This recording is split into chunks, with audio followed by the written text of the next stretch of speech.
بسم اللہ الرحمن الرحیم۔ السلام علیکم۔ کتاب ٹوٹی ہوئی سڑک، مصنف محمد جمیل اختر، آواز مجید احمد جئی۔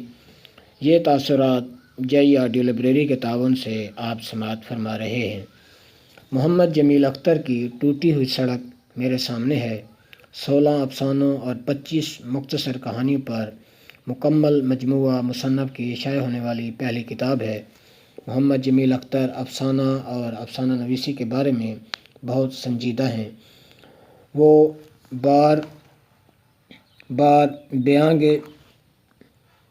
بارہا ببانگ دہل اعلان کر چکے ہیں کہ میں افسانے نہیں لکھتا، میں افسانوں میں زندہ رہتا ہوں۔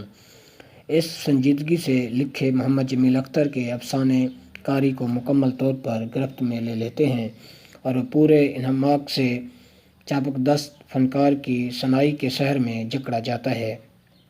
ریلوے اسٹیشن کا قبل از وقت بوڑھا ہو چکا بشارت ہو، ٹک ٹک ٹک کا لا علاج گزرتا وقت ہو، ایٹوموسو کا دھماکہ زدہ وہ ہو، وہ آنکھیں کی جیل گاڑی کی کھڑکی سے چپکی آنکھیں ہوں، یا پرانے گھر کے دروازے پر لٹکے پردے کی اوٹ میں اداس ماسی نیک بخت کی آنکھیں، یا کہیں جو غالب آشفتہ سر ملے کہ مزدور کردار کی رو رو کر سوجی ہوئی آنکھیں۔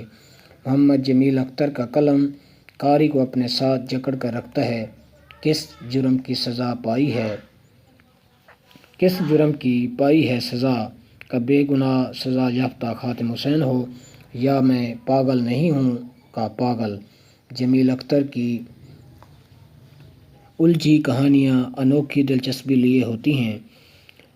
آنکھیں، پاگل پن، خواب اور ریلوے اسٹیشن محمد جمیل اختر کی کہانیوں میں بار بار آتے ہیں۔ دنیا کا آخری کونا کا مرکزی کردار بے بسی کی انتہائی صورت دکھاتا ہے۔ پڑھے لکھے بے روزگار محمد جمیل اختر کا پسندیدہ موضوع ہیں۔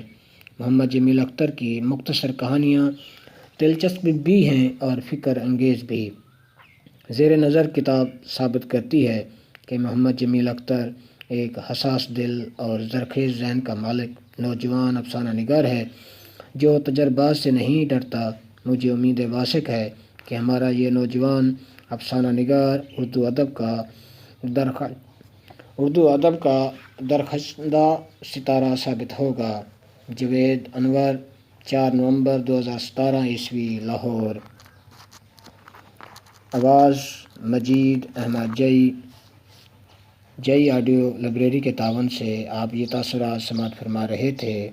اللہ حافظ۔